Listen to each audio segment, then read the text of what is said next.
eventually, the global destruction of the organism.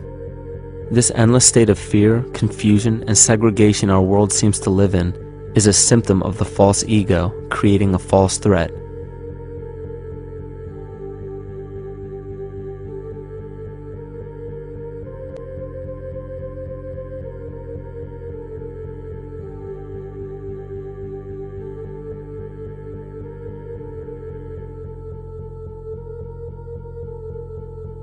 Many of the United States presidents have blood relations with each other. The Bush lineage has blood ties to a great number of former presidents. George Washington, Millard Fillmore, Franklin Pierce, Abraham Lincoln, Ulysses Grant, Rutherford Hayes, James Garfield, Grover Cleveland, Teddy Roosevelt, William Taft, Calvin Coolidge, Herbert Hoover, Franklin Roosevelt, Richard Nixon, and Gerald Ford. Michael Tsarion points out in his work that Bush is closely related to every European monarch on and off the throne, and has kinship with every member of Britain's royal family. Bush's family tree can be documented as far back as the early 15th century. He has a direct descent from Henry III and from Henry VIII's sister Mary Tudor. He is also descended from Charles II of England. And we also find that George W. Bush is a direct descendant of Godfrey the Bullion. Godfrey was the first king of Jerusalem after he recaptured it from the Saracens, which was the name for the Islamic faith during the Middle Ages. It is interesting to note that the current occupation of the United States in the Middle East was re-established by the same family, George Bush Sr. in 1991, and again by George Bush Jr. in 2003. George Bush Jr. is then found to be a cousin to both opposing candidates of his 2 terms in office, Al Gore and John Kerry. Democratic President Barack Obama also has blood ties with George W. Bush, as well as Gerald Ford, Lyndon Johnson, Harry Truman, James Madison, and the British Prime Minister Sir Winston Churchill.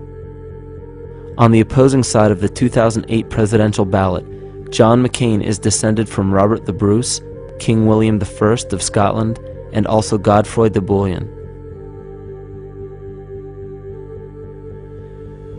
Probably one of the most interesting facets of the bloodline relations is the fact that the whole British royal family has descent from the Muslim prophet Muhammad through the Arab kings of Seville. This bloodline was passed through the kings of Portugal, Castile, and eventually down to King Edward IV. And this is a very, very different story from what you hear the media pumping out every day, being this idea of lineal superiority. It's completely debunked according to the foremost authority of aristocratic lineage, Burke's Peerage. And this just goes to show that there's the true story, and then there's the manufactured illusion, the front that's given to the public.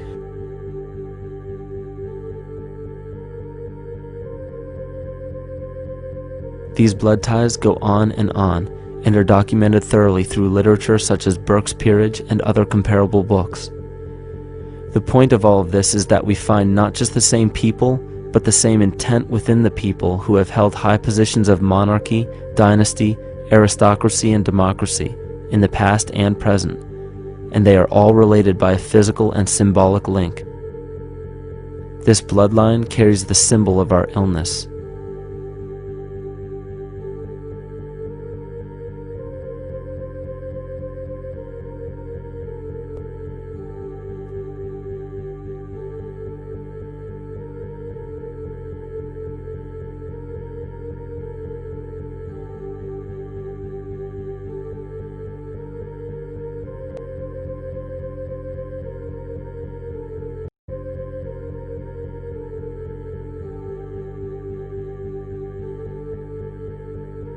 The symptoms of our psycho-spiritual illness are the wars, terrorist attacks, artificial or man-made disasters, and leader figures. As long as the people remain oblivious to their inner drives and inner nature, they will always fail to recognize why these events take place and why these figures rise to such powerful positions. The reason why we have failed for thousands of years to conquer these archetypal rulers permanently is because for thousands of years we have been fighting the symptoms of an illness and not the root cause. For every corrupt government that falls at the hands of a revolutionary, oppressed people, 2 more will rise in its place every time. because the root cause of a corrupt government does not exist in the individual leading that government. It exists within the psyche of every individual, because an unaware host to a deadly parasite will do anything to avoid accepting his own incapacity for freedom.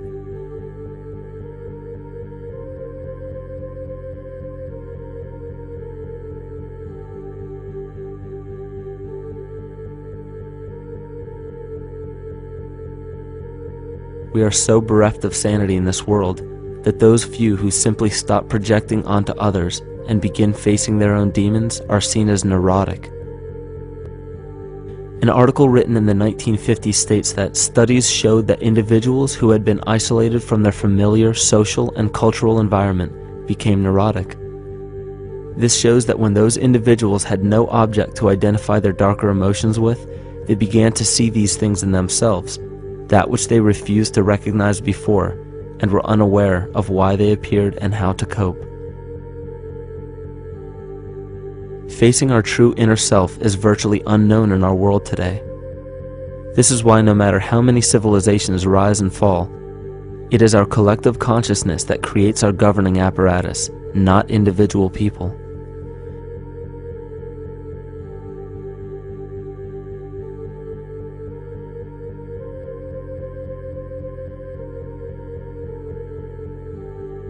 And after countless attempts, you would imagine that people would realize that a physical retaliation may not be the solution.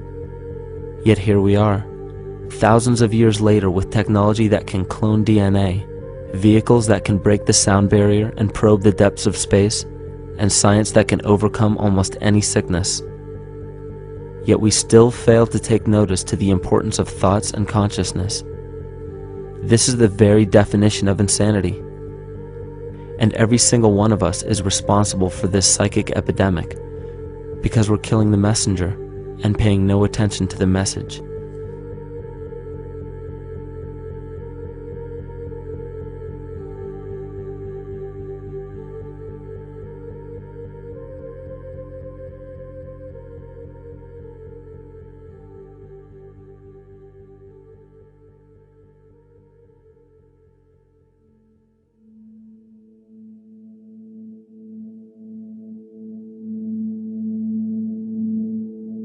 During the 1990s, 3 Nobel laureates in medicine advanced research that revealed the primary function of DNA lies not in protein synthesis as widely believed for the past century, but in electromagnetic energy reception and transmission. Less than 3% of DNA's function involves protein manufacture. More than 90% functions in the realm of bioacoustic and bioelectric signaling.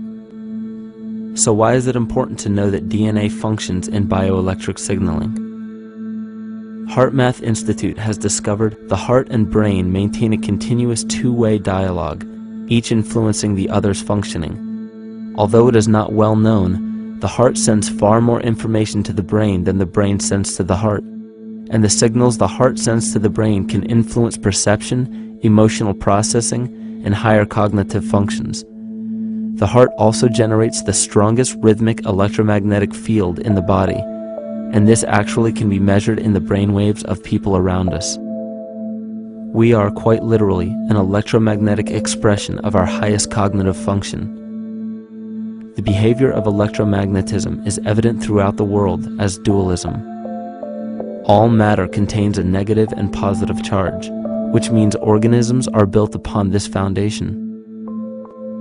The natural homeostasis of any organism is a balance of both polarities. Furthermore, research on emotional energetics shows that the heart's field is a carrier of emotional information and a mediator of bioelectromagnetic communication within and outside the body. Research shows our heart's field changes distinctly as we experience different emotions. It is registered in people's brains around us and apparently is capable of affecting cells, water, and DNA studied in vitro. Fear. The chemical supplied by a collective parasite creates a distinct bioelectric signal given off by the host. This signal is disseminated to the organisms within our community and will grow outward through the entire organism unless it is counterbalanced by an opposing force. Dr. Fritz Alan Popp discovered that the cells in our body communicate through biophotons, which are tiny particles of light that are single units of an electromagnetic field. This communication system within our body also exists between people in what's known as morphic resonance. This was known by the shamans, sages, and adepts of antiquity. These teachings were commonplace in prehistoric cultures. It wasn't by sheer chance that artistic expression and rituals were the cornerstone of every ancient civilization. Art was used as a personal method to exercise the shadow content of the psyche and introduce it to the conscious mind. This was very literally viewed as psychic therapy. Ritual was based around astrological dates. As we've learned, the study of the stars and planets reflect our own astropsychology. The shamans would perform rituals on astrological dates that would correlate with a circadian rhythm or a psychological cycle. These rituals kept the human participants aware of their inner self and prevented the repression of psychological content. As long as people were facing their inner demons and accepting them as their own, they were not collectively projecting them into the physical world. If you bring forth what is within you, what you bring forth will save you. If you do not bring forth what is within you, what you do not bring forth will destroy you. The progeny of our psychological disease began growing rapidly after a series of catastrophes forced the collective into a somatic state of fight or flight. This lowered the immunity of the population by introducing a state of immense stress. Our body becomes more susceptible to illness under stress. In this manner, humanity fell ill when entire bodies of land were swallowed up by the floodwaters. This uprooted many tribes, chiefdoms, and civilizations from their homes, and their ritual practices that were used as a conduit for psychic wellness were put on hold in order to survive the catastrophe and seek new homes. The shamans were spread to many new areas of the world. This information has been suppressed. We are made to believe that advanced civilizations such as ancient Egypt and the Mayans of Mesoamerica came about with no prior rudimentary remnants or evidence of evolving intellectual artifacts to bring them to their peak. We are meant to believe that their incredible knowledge of mathematics, astrology, agriculture, economy, polity, and architecture came out of nowhere. This leads many researchers today to the understanding that the origins of these civilizations have been suppressed. Not surprisingly, the force that has guided the suppression of this knowledge comes from the exact bloodline of the political and religious leaders stated previously. These are some of the notable book burnings and suppression of important texts in our history.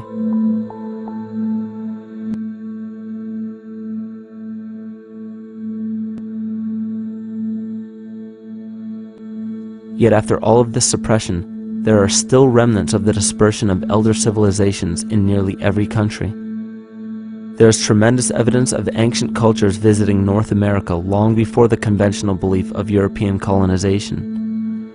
Barry Fell states in his book America BC, there are ancient inscriptions now being reported from nearly all parts of the United States, Canada, and Latin America, written in various European and Mediterranean languages in alphabets that date from 2,500 years ago.